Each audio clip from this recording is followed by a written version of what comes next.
Setting up your webinar for Facebook Live.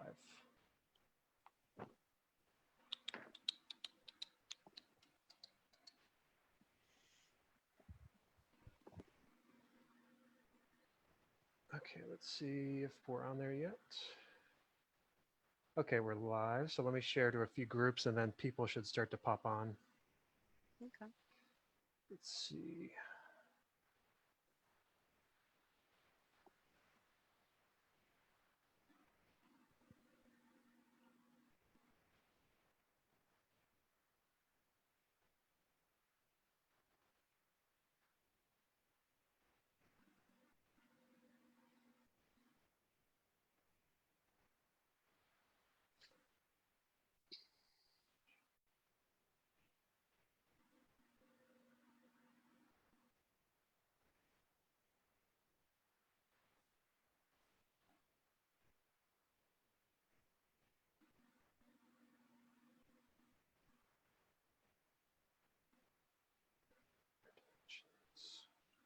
Live stream hub.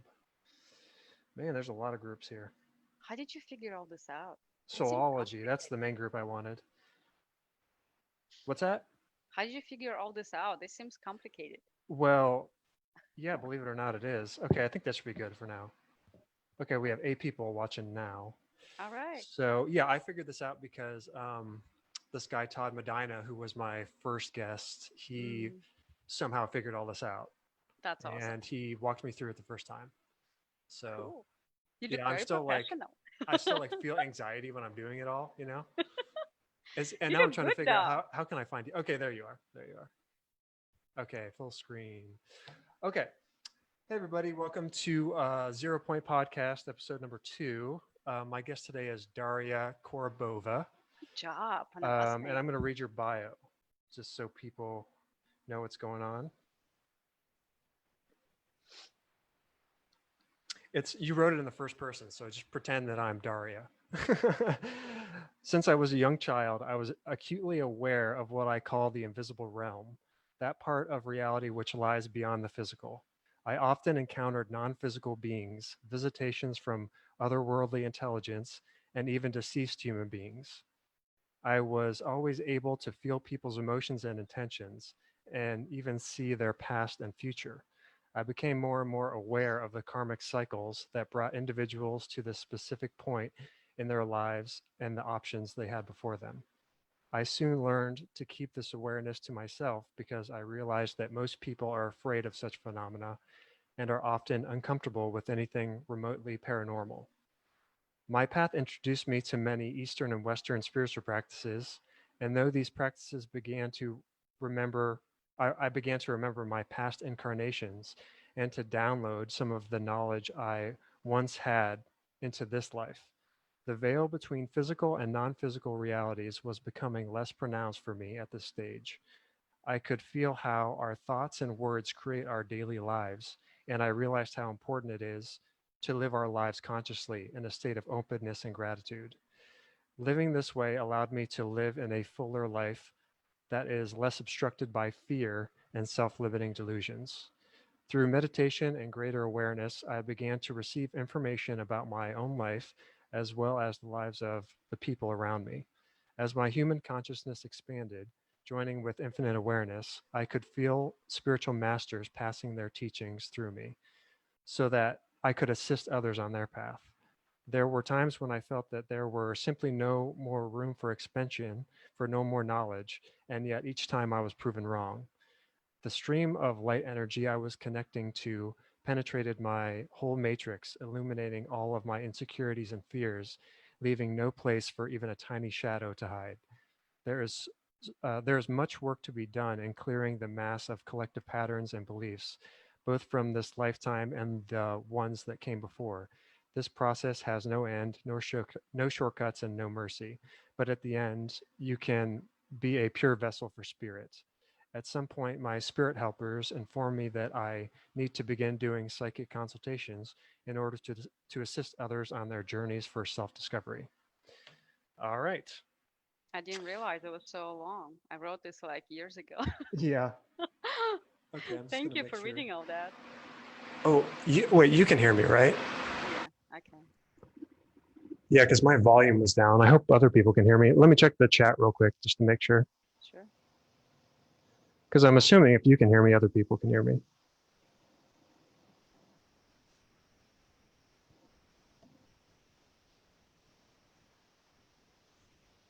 Well, okay, we'll just go. I think we're good. You sound good Okay, though. so where do you want to start? It's up to you. You just want me to What do ask you want to questions? ask me? That's why I started Yeah, this show, yeah. because I have a Let's do bunch of questions. that. Sounds Okay, good. so my first one, I guess. So what are the non-physical realms? Like, are there an infinite number of non-physical realms? Um, Okay, what that's a like good where? question. So the first one after physical. Right. What would you like label that as? So basically, different systems and Eastern and Western, they have different number of realms, right? So for instance, most people say, I think it's in a yogic tradition, and also maybe I would say some of the Chinese or Japanese traditions or Tibetan. So they believe the closest one is called etheric. This is the place what um, most people, when they see the ghosts, they're Right. able to perceive their realm. So it's very close to this one. So when you hear in the poltergeist activity, when you are able to, for instance, be lucid, so it's very close to the astral. So astral realm is right after the etheric realm, but in the beginning, when people cross over, they go to etheric realm and then they move to the astral. Astral also has layers to that. So it has everything is pretty much based on thought form, Hmm. right? So when you are having astral projections, you are moving by thought at the speed of thought. And I think that's what people perceive as hell and heaven. It depends on your state of consciousness. For instance, in the astral realm, if you are a higher being, you're going to be in the places with kind of higher vibratory states. And obviously, the opposite goes for the lower realms. People who are depressed, have serious troubles, they can go into those realms and stay there until they actually can evolve and kind of go into the higher levels, and then they go into reincarnation cycle per se. Wow. Wow. Do you mind just pulling your microphone closer to your mouth? Sure, sure. Yeah. Yeah. This better?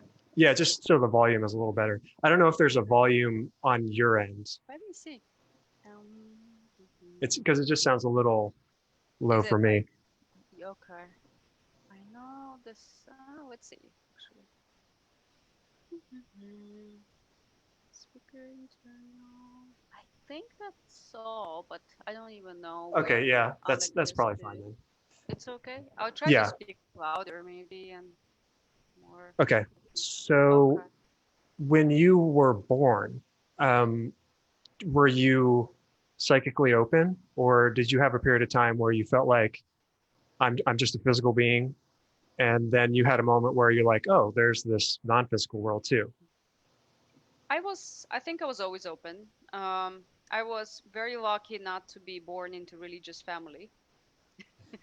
Uh, so I was lucky not to be, I guess, brainwashed or told what I'm supposed to believe. So, and I think most kids can do whatever I can do, and I know millions of people can do this, and I've seen a lot of people who can. It's just a matter of letting people be when they're young, and I was that. So, I was started seeing ghosts and different beings at the age of about 6 or 7.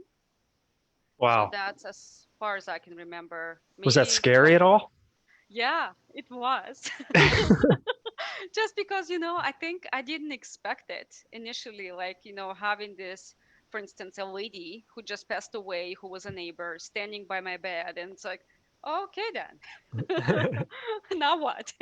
Um, yeah, so that was kind of intense. But I was, in Russia, we kind of grew up in these apartment buildings if you live in a city. So it's not going to be like your own house. And a lot of people die there. So obviously there will be a lot more ghost activity, spirit activity. And so a lot of people do see ghosts. It's quite common. So it's just for me, I did not really, I didn't think to ask people, is that what you see? And also, so I just assume, well, that's how things are, Yeah, I didn't. You didn't know that you were any different from anybody Right, else. Yeah. right.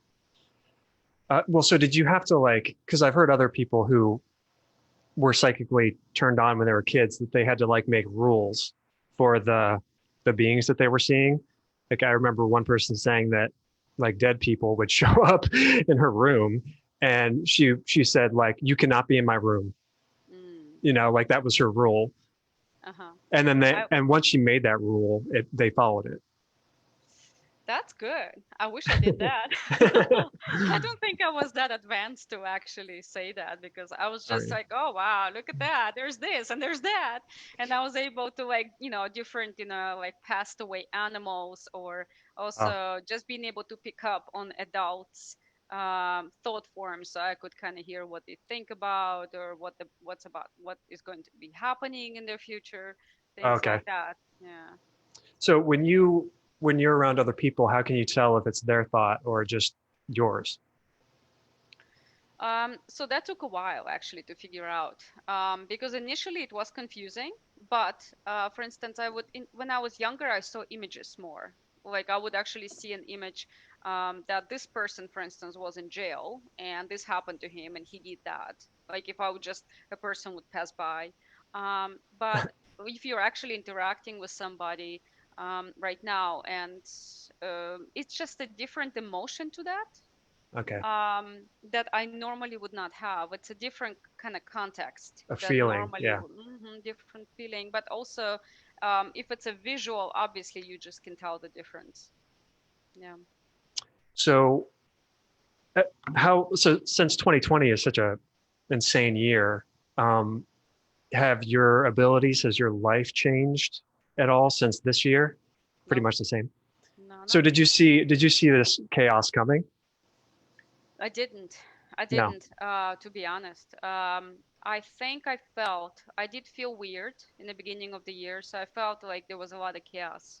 And I think I was too wrapped up in the acupuncture school courses to actually Yeah. pay attention. But I really didn't. And I wish I did. I did though. And when it just began, I realized that it's going to take a long time to finish, to end. So yeah, I was able to get enough information and just kind of Chinese medications or whatnot for my family and friends, and stuck up on things before it got crazy. So that was useful. Right. Yeah. Um, I wanted to ask about your parents. Could your parents realize that you were like psychically gifted and like did they have any context for understanding? Mm-mm. No. No. So Um, did you talk to them about it or was it just like, okay, I know I can't really talk to my parents about this? so my mom, she practiced yoga and a little bit of Tibetan Buddhism, but she wasn't. I don't think she wasn't very intuitive when she was younger. She just practiced Eastern traditions before I was born, and then I think when she also felt, I think some kind of psychic activity in the house. And she just ignored it pretty much. She didn't really think anything. Like she could hear sounds. There was one night when we both heard a guitar that was standing in the corner. It would just play by itself. Oh man. No pets or anything? You're like, I hope that's the cat doing No, no that. pet. No, so that was interesting, and things like that would happen. She did notice, though, when I was younger, I would not get hurt. So I would fall and I would not have a scratch. I would fall on top of glass with Wow. my face down, and there would be not a single scratch. And I would just, and to this day, for the most part, I don't really, it just doesn't happen. I don't know why, knock on the wood, right? But, Yeah. and it kind of always, there's Super this strong immune safety. system, I guess. I don't know if that's immune system. I feel like that's some kind of a mechanism Protection. that Hmm. protection that I need to fulfill a certain task while I'm here, and I Yeah. have to maintain this physical body as long as I'm here. Yeah. So can you differentiate between your physical and non-physical bodies? Or is I it just can. kind of like, okay, because I wasn't sure if it's just like all intertwined and It is. I mean, I don't think I can potentially tell the layers of myself per se in etheric and astral. I can see myself on the astral level. I can see myself on the mental level because they're about, so they can differentiate seven layers, right? Let's say there's the etheric, astral, there's mental level, and there are higher realms, which is beyond form. And that's pretty much what we call Tao or Brahman or Atman or anything like this in the yogic traditions. Right. So I can tell certain aspects, but I know that I am looking through my eyes. So I know that this is a form. I became aware of it more when I started meditating when I was 20. Okay. Um, so initially, I don't think I was as aware of it when I was younger. So I knew that um, physical body did not feel just like my own per se. At like when I Okay. was younger, I had some questions, but through meditation, I could, yeah, yeah, I could leave the body and just understand it more. So when people say out of body experience, you've experienced that. Hmm. So when you're out of body, you're not looking through your physical eyes. You're looking through like etheric eyes. Right. I don't know if I've ever had that experience. I think I've always been in my body. I'm not, I mean, is that normal? Like, would you say that most people are just in their It, bodies and it's very common. It's insane how common it is among kids. It's like every second child had this experience of, so you actually wake up and then you're just looking at your body sleeping, or you okay, I've feel. heard that before. Right. See, that's so common, but it's just people for some reason they make that mystery out of it. But it's so Right. natural. It's an ability to actually lift off, and that's kind of the astral body, which can travel at night, per se. That's some people do the training for that, so they will be able to study on the higher planes, for instance, or sometimes in the military they use this to remote view something they need, like for instance, maybe finding a target per se that they have to, you know. That's an interesting topic right there. Have you ever been recruited or anything like that? Or No, but I was really interested. I communicated with one remote viewer who is part of the military, US military, and it's quite interesting. He did say that a lot of natural psychics um, are not very good trainees. So they are not good to be trained for remote viewing because we have a special way of special set, you know, set of like perceptions already. So it's hard for us to untrain from Hmm. our own way of uh, perceiving things. So Yeah, yeah. Well, I mean, if you were able to um, like really see and be aware of your guides, it's like, why would I listen to a human? It kind of see it like that. remote viewing is interesting though. Remote viewing, a lot of psychics that I know and I worked with, it's very vague what they're saying. And I, as maybe a Russian, Russian psychics tend to be very practical and very detail oriented. So, for instance, I'm very curious to know the details, like the name of the person. If I am working with somebody, I don't want them to tell me anything. I just want to get the information first. Sometimes I want to get their date of birth. I want to Yeah. get the specifics about them, you know? Did you just hear So, my cat meow? yeah, I did. Oh, Yeah. When how I are they doing? they're doing good. They like the place that we're living in. So right now he's looking at me Oh, like he wants food or to go outside or something like that. something. Oh, Um, puppies. well, so you have cats now, right? I have three cats now. Now cats have to be more tuned into that astral realm than most other animals. I'm not sure, but I'm just kind of assuming. I guess I had cats all my life, and I would say so. My cat in Philadelphia that I lived with, he now lives with my dad, but because I just couldn't take him with me, he's used to that territory, and I cannot take him away. But he was actually very protective because when I was 20, I was meditating a lot, and I also had a lot of strange visitations, and some Hmm. of them were not, you can say, benevolent, right? So, and I actually saw him like standing up and kind of challenging that presence, which eventually disappeared because of the cat. And they say specifically black cats. I heard the Peruvian shaman say specifically black cats are very protective Oh, on the cool. astral planes. I got a black cat right here. Yay! Yeah. Okay, so what else? I wanted to think about, was there like a school or something that like a metaphysical school or like a, I want to say a magic school, like Hogwarts or something like that, where you were able to hone. these skills, or was it all just kind of independent study? I did study. Some of it was from a Russian magical schools that I took some courses for some time, and I did start out with the Drunville Melchizedek School, which was in America, Right. and that Yeah. was a Merkaba and things like that. And Sacred that actually geometry and stuff. sacred geometry, but surprisingly, that opened my abilities really like in amazing way because it expands the field and it sort of allows you to feel sort of at unity with everything. You can kind of feel the You like relax into the interconnectedness on every. geometry. But it's far more. You go into this almost unity field, and from there, if you're in your heart, you're able to connect to all beings. You're able to be in a state of this kind of harmony inside, and from that Mm, space, you can open up much more to different realms. You know. that's cool. So, like, you're saying that once you saw the geometry of yourself, you were able to kind of put your consciousness in there, and it was like a doorway into a more like infinite way of The seeing. geometry was secondary.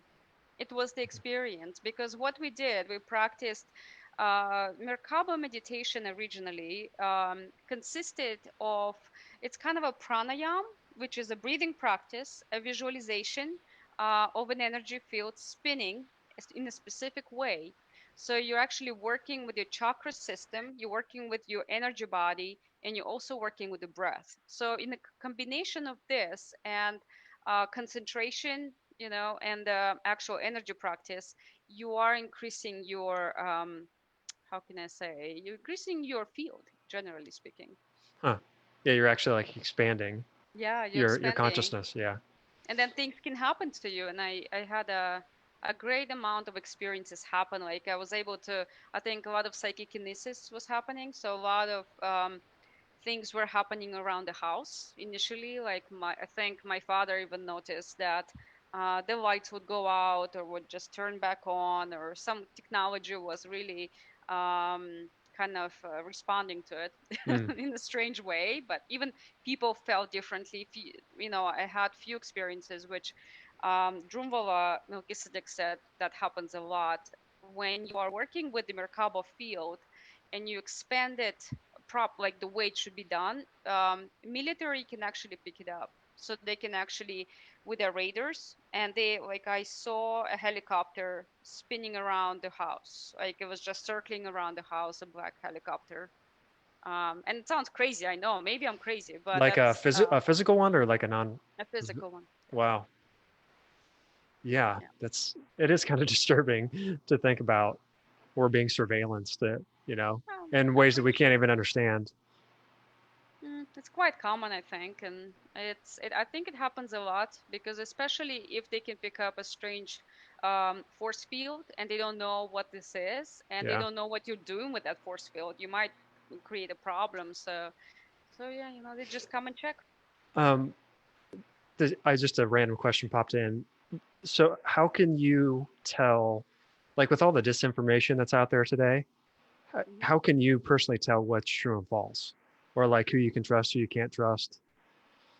It, Um, is it just like a feeling, or can you tell what's false by the feeling of it? Can you tell what's true by the feeling of it? I don't know if I can tell everything that's right or wrong because I'm obviously not God, but there are definitely things I can pick up, and I did some of that. I did some remote viewing on just the big brother, the intelligence of the planet, and what's beyond the government, right? And what actually is sort of running this planet, running this, government situations, Right. and Yeah. it's pretty interesting. I cannot take sides anymore. I think understanding Yeah. how things are and understanding this is all kind of learning ground for all of us humans. I really cannot take sides on good and bad. I just know that, yes, there's misinformation. Yes, there's definitely a lot of, especially the news. I haven't watched the news probably for the past 20 years. Hmm. So I don't watch TV. I don't watch the news. I don't listen to the radio. Right. It's not Do you still really. kind of pick it up like in social media feeds? Do you see like articles being posted? And yeah, it Hmm. seems like that's the battleground now. It's like social media, not so much. I mean, I think a lot of people understand that the news on TV is just a bunch of spin and misinformation, stuff like that. But yeah, I mean, I've never seen more political stuff being posted on my social feed than especially in the year 2020. You know, Hmm. so I guess that was the question, because you could have a point of view and you could find an article that supports it, and you could find an article that's the exact opposite as well. That's true.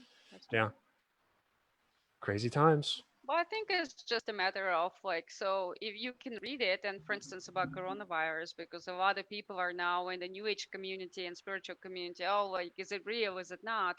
But, it's, I think in some way, we all understand it's real. If we have some rational common sense, right? If we see people around, and it's true. The media is probably exaggerating. I think they exaggerate. I feel like they are making it much worse than it sounds. Yeah. And people might hate me for saying this, but that's my feeling, and I'll just stand by that. No, I feel that way too, especially when I hear stats and numbers. I'm like, how can you even know that? And like, Hmm. when did you take it? And is it true now? You know, Yeah. with the numbers of like cases, I just think like this just has to be a guess. You know, I don't know how it could be really true That's when true. I see a number. So, Yeah. but yeah, people are going to start posting, so they're going to be really mad at us. Oh well.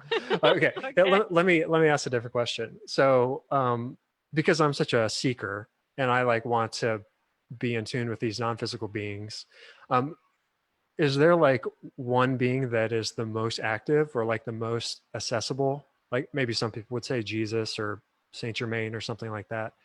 I It don't kind know. of depends on the person. It's very individual. It's very individual, but it's also a belief system, because really, there are other people who are saying they're mediums and they are going to be channeling Jesus or Mother Mary or Buddha or whatever. But it's really just maybe consciousness. They are trying to give Yeah. a name because they're so comfortable, give it a face. It's true that you can potentially channel certain beings, but it's you have to be very careful, because in some of the, I think, you have to question who are you actually channeling, because sometimes it can be an astral being that just some kind of regular, John, let's call him John, and maybe he passed away, and maybe he's been an astral for a long time, and he really enjoys kind of being silly and pretending to be Jesus on for somebody. I think my guides are a bunch of comedians. They're I think yeah. so. But not just that, though. Not just that. I think you have a lot more than just that to you. Well, So, see, yeah, that's cool. So when people, and we can go on your website so people can see, but people can actually get readings with you. hmm. And I mean, do you just let them ask you questions, or do you have a few things that you try to hit with everybody? Like I can tell you what guides are reaching out to you right now, or Right. yeah. I try to. So I initially I do tell people that I want to just see what comes up before they tell me anything, and then I do want to address what they're coming to me with. Mm, I tend to like to be very honest. So some people might not like that truth, but for my own karmic cycle, I'm not going to do or say things that people want to hear, and that's quite common in the psychic community. Being in Sedona for some time, I learned that a lot of psychics do tell people what people want to hear, and unfortunately, mm. that's very misleading and gives psychics a very bad name, I think, in Yeah. general. So. So you brought up Sedona, and yeah, I think a lot of people know or have heard that it's like a high vibratory place. Mhm. Um, just tell me about your experience there and what I mean, like, why do people say that about that place? So Sedona actually is amazing. I really, if people are curious to feel some kind of energies, they should just try to go to Sedona and spend some time there. Maybe not in the summertime because it's really hot. It's Yeah. like 110 degrees out there. and no shade pretty much. So, but it's, when you go there, you will feel, especially West Sedona, like this different vortexes that Yeah, you will. that's the term I hear. There's like Mhm. vortexes. Go ahead. Sorry. And basically, that's almost like the same thing that happens around Stonehenge. You can hear this about, I think, very like different places like in Siberia. They have a lot of energy spots. It's sort of like an energy, it's like a chakra, or kind of Mm, like a, like the a acupuncture center. point Yeah. basically of the earth. So, and there's this kind of it's like a spring of energy that comes out of the earth, and it happens a lot in the mountains. And Native Americans actually perceive Sedona as a sacred ground, and they say that people should not actually live in Sedona. It's a ritual ground, so you come there to do sacred work, to pray, to do something, but you don't want to stay there because the energy is too intense, so it will Yeah. intensify everything for you. Wow. So, but I think I loved Sedona since the first time I went there, and I've been there about 5 times before I decided to move to Sedona. Oh, okay. Yeah. Yeah. Yeah. It's just like you're in ceremony the whole time when you're Hmm. there. Huh. Basically. Let's see. What else do I have? And you're so good at this. I love your voice, though. Oh, You're that's good. phenomenal. Thank you. Thank you. It's from all the weed that I smoked. It really mellowed out my voice.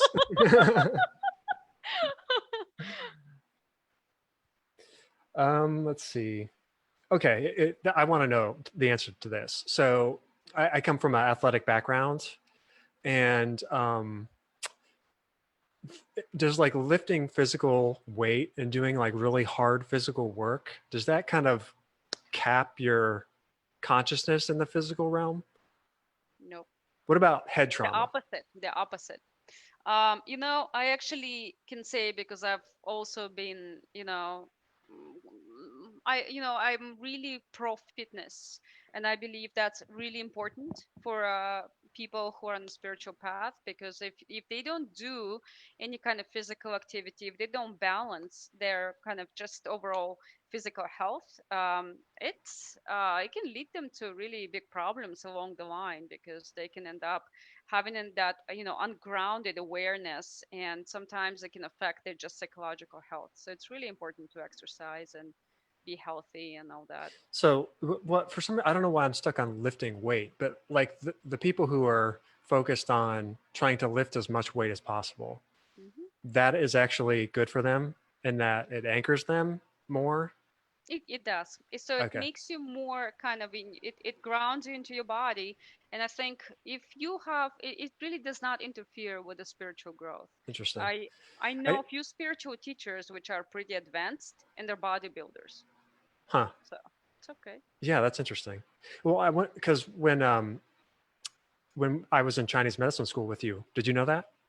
I hope so. um, it doesn't seem like Chinese medicine practitioners are really like into to like sweating. It's more like the Tai Chi type of stuff where more gentle and maybe about relieving stress and not so much about like working your muscles and getting a sweat on. Do you know why that hasn't? Are we speaking of the Western guys, the Western people, or are we talking about the actual monks in China? That's the I guess difference. what's the difference? I mean, That's the difference because in oh, China, okay, they actually did a lot of them practiced in tents like kung fu, or they practiced some kind of exercises for right. hours. So they had to be in a good physical form because they were also meditating for hours as well. So they cannot, they have to make sure the body is functioning well, and it's flexible enough, it's strong enough, because they also had to probably do some kind of physical work in the garden and take care of the monastery per se. But Hmm. the Western people now, I don't know. I don't really do qigong or tai chi. I don't. It's not my thing yet. You know, Yeah. Well, I prefer yogic practices, but it's just my own personal preference. There's no difference. It's just. yeah. Well, let's touch on the. So you're a Kundalini yoga practitioner. Mhm. Um, so what drew you to that? And maybe if you could explain some of the benefits, why would someone want to teach that? Because I guess when I have conversations about yoga with most people, and I say like, what do you practice? You know, like 8 out of 10 times they say vinyasa, flow, and then they ask me, and I go, well, I kind of do Kriya, Kundalini yoga, and then they'll look it up, and they're like, yeah, that's not my thing. I'd rather just do hot yoga or something like that. So, can you maybe talk to like the benefits between the two of like the vinyasa yoga and then the Kundalini? So I started out about 15 years ago practicing meditation. Just meditation, very zen, so not moving. You're really going deep into trance states. And I was also practicing a lot of mantra. Mantra is a, you can say that's a usually practiced in Sanskrit or Gurmukhi in a sense of if it's a Kundalini yoga practices. So I did not start out with asana or any kind of postures at all. So I was mostly into fitness, jogging, running, gymnastics, and things like that. So, and then I was introduced to Kundalini yoga. I liked it. I, to be honest, I don't think I loved it. You That's like it? that's You don't? one. You didn't love it? Yeah. No, I only did Kundalini yoga to because I felt it was the right thing to do at that time. Hmm. I was drawn far more to Kriya Yoga by Paramahansa Yogananda and Mahavatar Babaji lineage. It felt a little bit deeper to me and more structured. Kundalini Yoga is phenomenal. I think in many ways it opened up so many doors for me as a, in consciousness because you combine in when just kind of saying the aspect that I love about Kundalini Yoga. It's combining the breath, it's combining the posture, it's the mantra, so it's the sound, and also the meditation itself. It opens up your consciousness in an amazing way. It's true that it's not for everybody because for some people it can be too intense. For instance, if they have too much heat in the body and they start practicing breath of fire, that can be really a problem for them, right? Yeah. Yeah. Or so I think the people in the West they really concentrate on the physical form, right? So they really are into they believe yoga is fitness, but studying Upanishads and Bhagavad Gita and Eastern philosophy, the Yoga Sutras, and all the yogic texts, the Hatha Yoga, Pradipika. So it's all the text of it. It's the physical yoga is about 5-10% of what yoga actually is, and even Kundalini yoga I'm is listening. I'm just gonna let my not that. cat out real quick. Okay. No, keep going now. I can hear you. Yeah. So basically, the physical yoga is just a very small aspect of what yoga is. What yoga is considered to be in the West. So I Well, think. we've had this Mhm, conversation before because when I first started Kundalini yoga, it did feel like I was becoming like unbalanced or ungrounded. Like I mhm. was really focused on going upward, you know, because I thought like that was the direction I needed to go to raise my vibration or something, or to get like to these higher blissful states. Um, but then I remember having the conversation with you about the Ayurvedic doshas Mhm. and like how maybe you could practice Kriya yoga more balanced if you knew what your dosha was. And Right. yeah, so I don't know if you could speak to that a little Sure. bit. Yeah. So in a basically, if you there are different doshas, are different.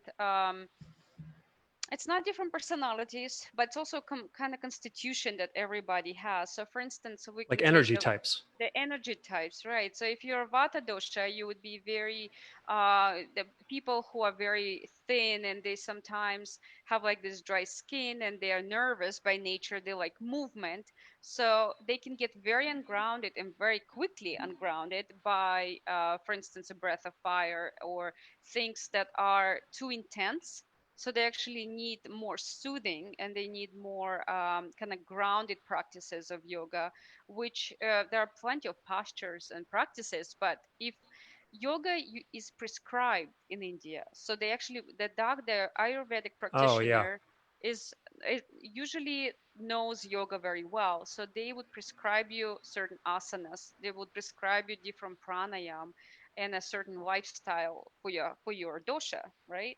But Hmm. in the West, nobody knows this. So, Yeah. that's the thing. I hope it, I mean, it seems like I was trying to find a doctor who's like an MD in Western medicine and like a doctor of Chinese medicine. I mean, how much schooling is that? That's like 16 years of school or something like that.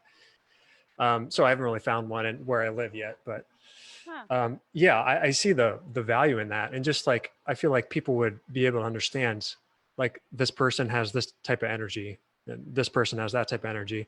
And I guess to bring it to like a Chinese medicine perspective, the five elements, that Mhm. that also really helped me to like figure out I'm kind of a fiery, watery type of energy, and it also helped me realize that I'm scared shitless of earth energy, you know, or wood and earth. I'm just like, oh my God, please just leave me alone.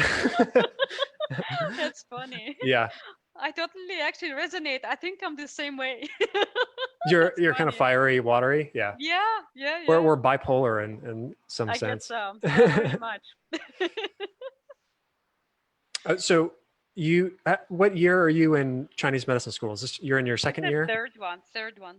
You're in your It's third the year. third year. So just tell me about how that has been. I mean, obviously I know what the first year was like, but how has it changed how you view yourself? How has it changed how you view health and healing? Hmm. Is that pretty deep? Okay. So, I don't know how much really changed because even though I found Taoism is not really different from yoga, and it's really not. Like Ayurveda. Taoism, yeah, Ayurveda, and I studied Ayurveda for quite a while before I decided to go for acupuncture, and I was also practicing with David Winston and training as an herbalist. So I had a good idea, but what I think Chinese medicine brought to my attention, um, there's definitely a deeper understanding of the kind of, I would say, the energy body and the points and the different channels, and how different cycles in our life can actually affect the way, I guess, our energy body feels, or how disease can potentially manifest, or vice versa. But like, I think it's so interesting to see this, the whole view of the human health in a holistic way. And I think I have a better perception now since I'm studying this medicine. But I'm not saying this is the only way I could. It's definitely, there are so many other systems that pretty much speak about the same thing. Right. So and maybe people who are watching know or don't know, but the Chinese energetic body versus like the yogic energetic body. So chakras versus meridians. Um, I mean, I'm assuming they would be interwoven somehow, but like Chinese medicine doesn't talk about chakras at all, does it? It's They do not, but they do speak about dantians, right? So we have the Dantians, yeah. we have the upper center, we have the middle center, and the lower center. Actually, in yogic system, if you look at the Vaya yoga, there are channels and meridians as well. So they have different channels besides the basic, the left and right, which is the moon and sun channel. There are a lot more. There's Chitrini, there's Sushumna. There's a lot more channels that people don't know about.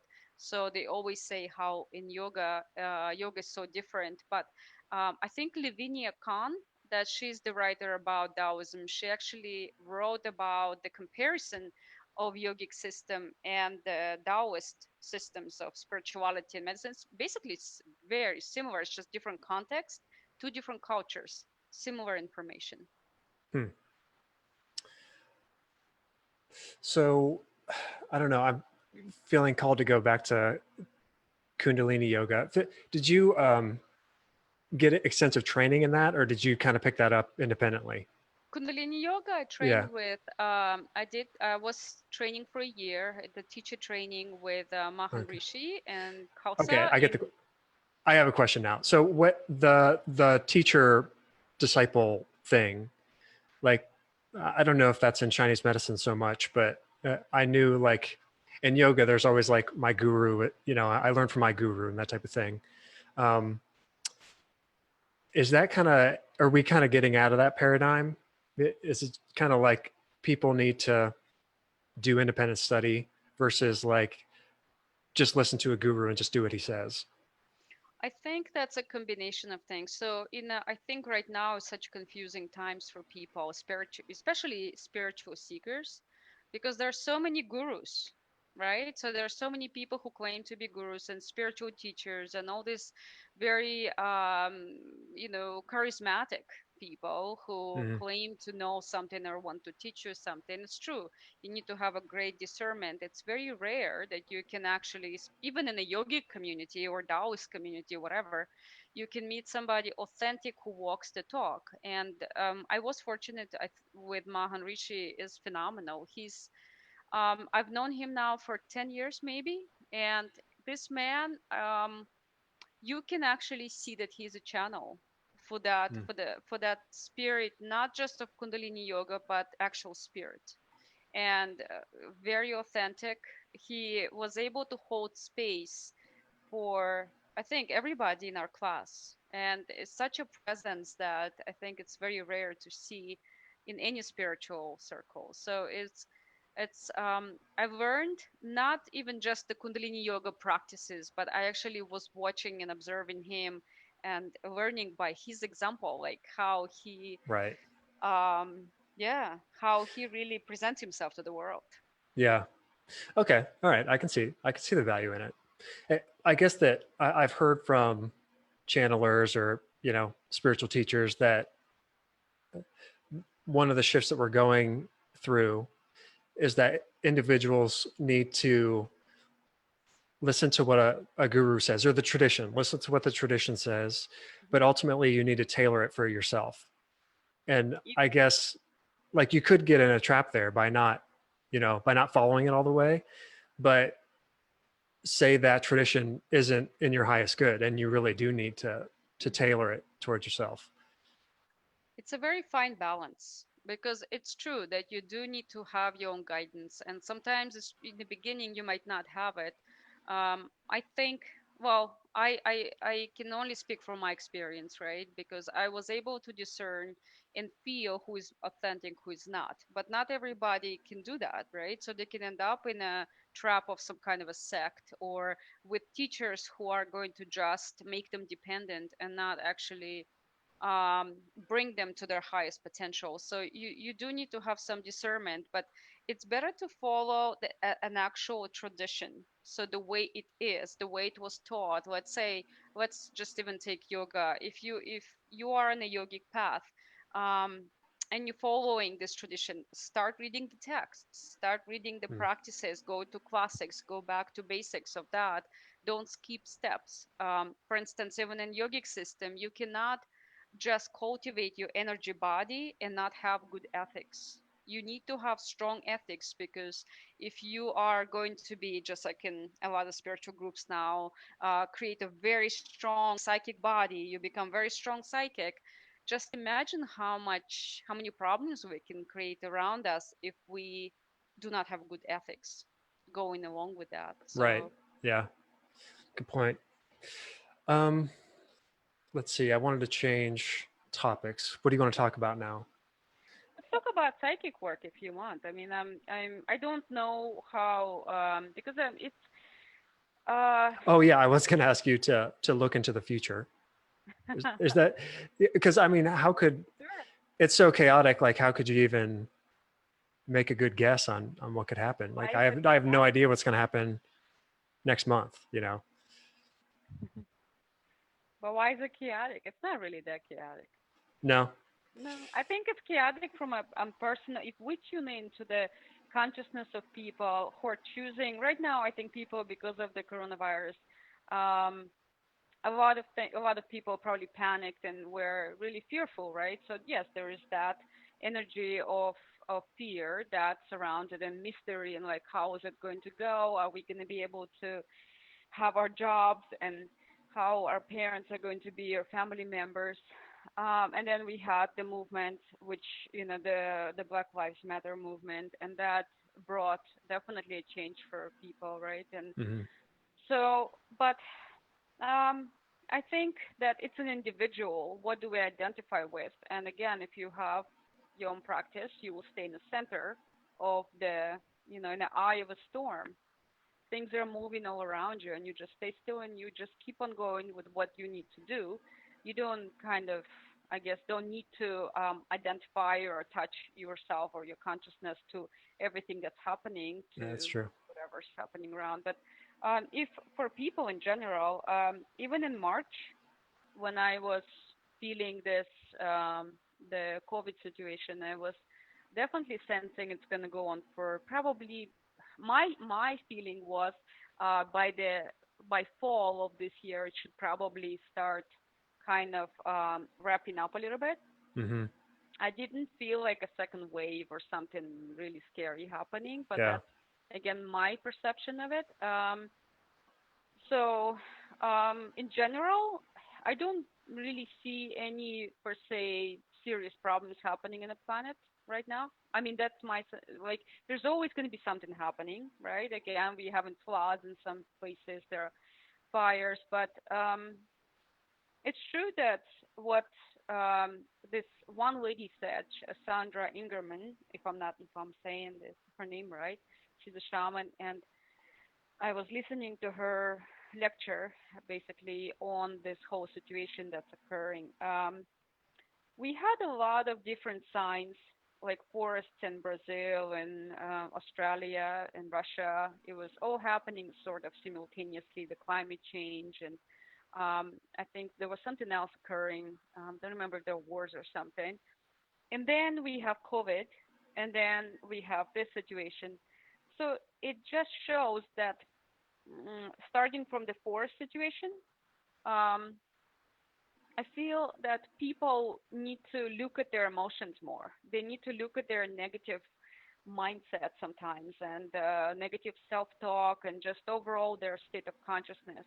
So, are we actually creating all these disasters?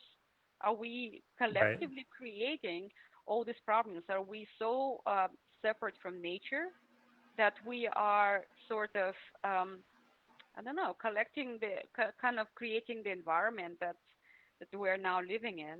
You Yeah. know. Yeah, that's a good point.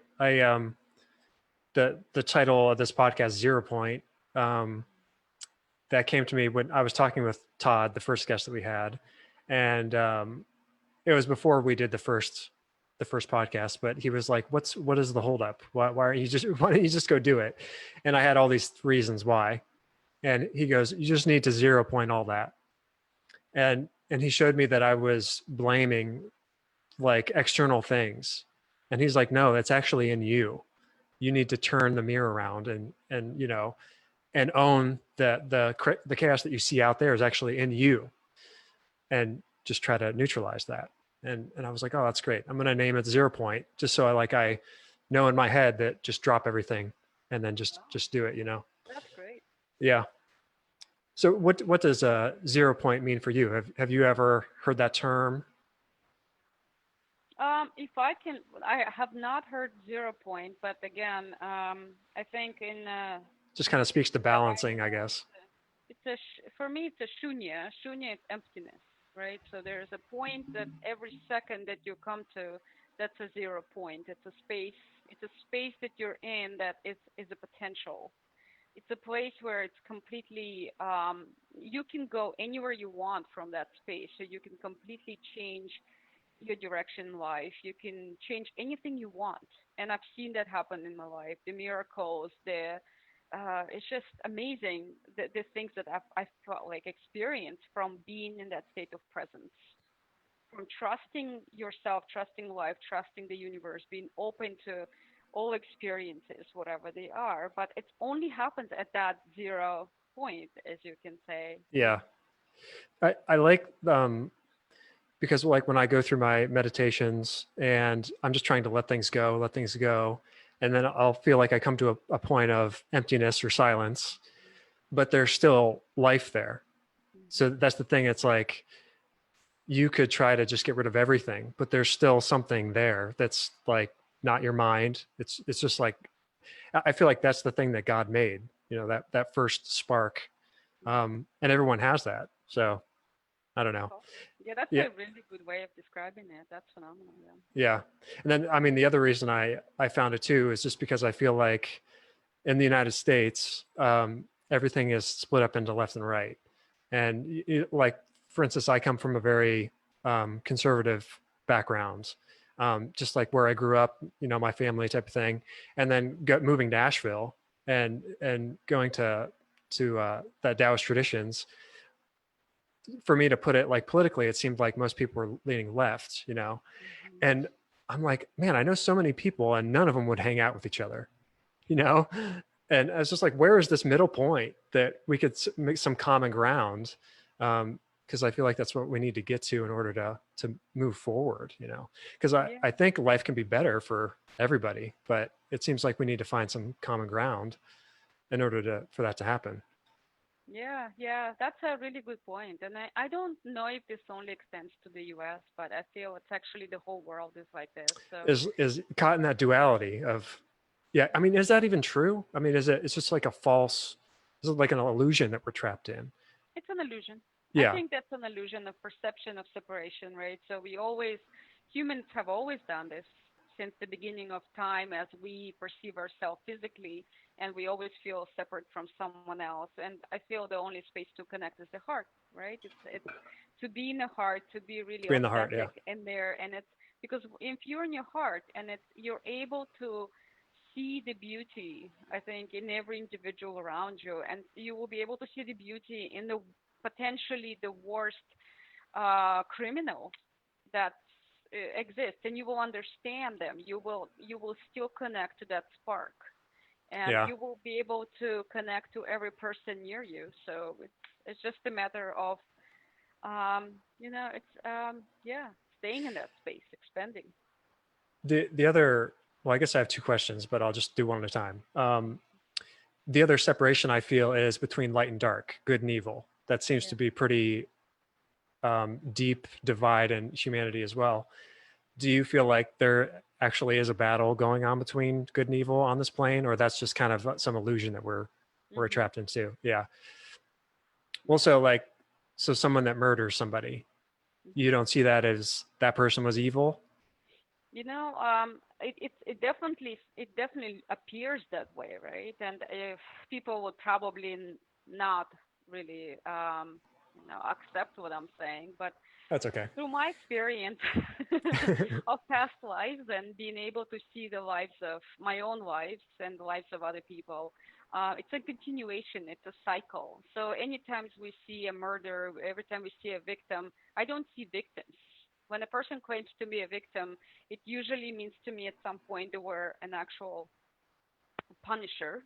So most people who are born to be in this victim position in this life, they probably have been the opposite in the past life. If Mm. they have been something happened to them by someone else, and it probably they have done something really bad before. And I So know people all kind of don't like like karmic that. cycles. It's a karmic cycle, and we have to in a way we have to understand it to be able to step out of it. We have to see it. Like most people want to go back in their past lives and like, oh, I was in Egypt, I was this priestess, I was this light worker. No, that's really Yeah. that's really not true, because we've been everything from a prostitute, from a murderer, from rapist, to the maybe very aware conscious being, and a monk, and whoever, a banker. Yeah. So people just don't want to see what makes them very uncomfortable. Yeah. Yeah. I always kind of looked at good and evil as like, if something terrible happens, perceivably terrible happens to somebody, maybe they needed to have that experience for them to grow to that next level. Um, but yeah, I Absolutely. mean, how many people have gone through that victimhood thing? I mean, I still wake up with it. So what's the other side of not being a victim? Just realizing that you're the whole thing. You're the abuser and the one that's That's being right. abused too. That's Yeah. right. Wow, you're Well, so good at this. well, it's easy when I'm I talking need to to you. I need to I can't do this interview by you. myself. Yes, you can. Yes, you Who am can. I The supposed way to talk I to? know you, yes, you do. Who am I supposed to talk to by myself? The people in my head, the crazy people in my head. I'll talk to my cats. Okay, I do that all the time, Do they talk? but Do they talk back? not yet. But I think that's the other side. In order to be not to be a victim, we need to be an observer. So we need to be able to Yeah, it observe does come ourselves, back to right? that. Yeah. Yeah, that whole who are you identifying with right now? Hmm. Um, yeah, that's a big lesson. Absolutely, and it takes practice. Takes practice. Hmm. What the other question that I had a few minutes ago was what keeps people from being in their heart? Can you see that like with your Being in clients? their Like mind. the mind is the main culprit. Yeah. Yeah. Well, I mean, like that's why I'm saying we're going through a paradigm shift because so many people, especially my conservative background where I came up, I would just say, I guess it could be a judgment too, that they think the mind is like the source of consciousness, or the mind is the source of intelligence. And I don't know when it happened for me, but I somehow realized that my heart and like my that field is actually the consciousness that is me. You know. Hmm. Um, Wow, that's awesome. well, so yeah, I mean, do you know like it's just people's minds. So the only way to really drop into your heart is to see the mind for what it is, and it has to be with meditation and practices and stuff like that. It can be anything. I think for It can be people trauma it's sometimes, I different. guess. It can be trauma, it can be creative expression, it can be really anything that can really bring you to the present moment, to experience that joy of existence, to experience the ease and the lightness, I guess, of just being, yeah, in the present moment, basically. Yeah, But, it's but easier when you're in nature, I guess. that's true. That's Yeah, true. It is, and it's so different for everybody that one way just might work for me and might not work for someone else. yeah. You never know. Well, my big lesson right now is learning how to stay in my heart and work with technology. I mean, geez, that is hard But sometimes you're because so good. You look like a professional. Oh my goodness. You look I so didn't. good with the headphones and everything. You look so Oh, good. thank Like, you, thank you. yeah, I'm finally putting my techno stuff to work that's because I awesome. did buy all this for music stuff, but maybe we could talk about expression too, because I guess when I was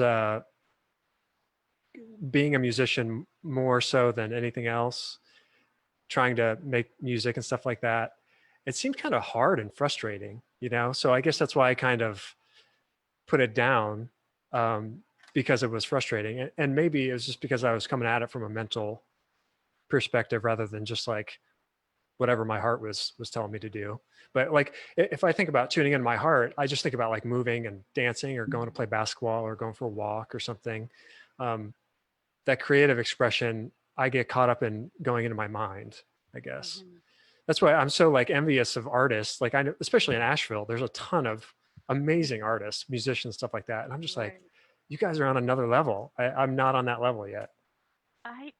I think to be really successful in any field, you just don't worry about the success. You don't worry about being noticed. You don't worry about the money. You don't worry about anything, and you sort of just keep on doing what you love. It's that's the way at least I understood it with my life. Because if I'm trying to force something to be somebody, it's gonna be fake, right? So for instance, I think even I was invited to do similar things of what you asked me to do in the past, and I just didn't feel comfortable because I don't know these people, and I pretty much refused to do it because I feel like I'll be fake.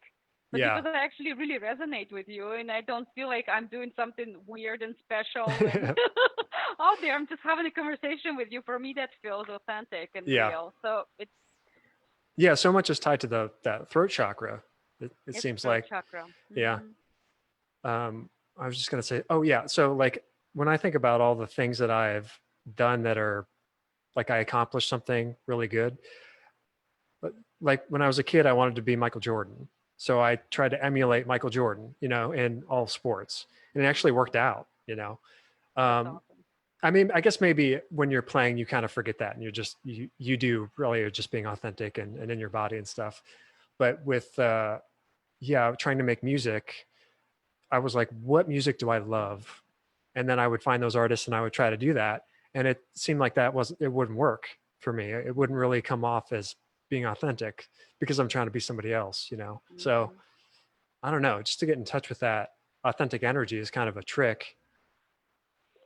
What But if maybe you it's just just as easy as dropping into your heart. You it's know. I think you have to enjoy the process of that. So you almost Oh imagine yeah. if you are kind of you're zooming out a little bit from the experience that you have in, okay, it's now me and the music. I have to perform. I have to be good. I have to appear that I'm doing the right thing.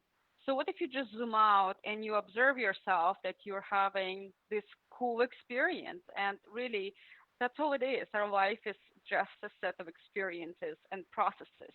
It's when we are going to move on to a different life, or per se just a different conscious level, because we're potentially going to be without the body, right?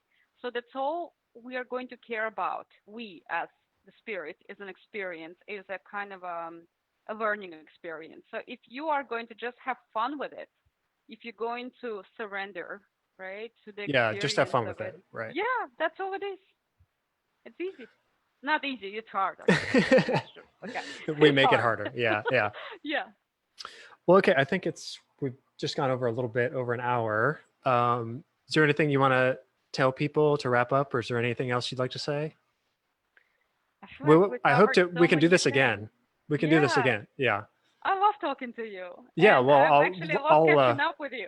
yeah, it is fun. Well, we'll schedule another one after I upload all this. So this will be uploaded on YouTube after, and the stream will be live on Facebook, I think, for forever. I don't know. Wow. So yeah, forever. I don't know if I can really add anything else. I mean, if anybody has any questions pertaining to this, maybe if we have another the web, whatever this is, Yeah, in the future, we can just address those questions. If not, yeah, we'll come up with something. But I really, like I said, I love chatting with you. Thank you for really inviting me. It's really cool.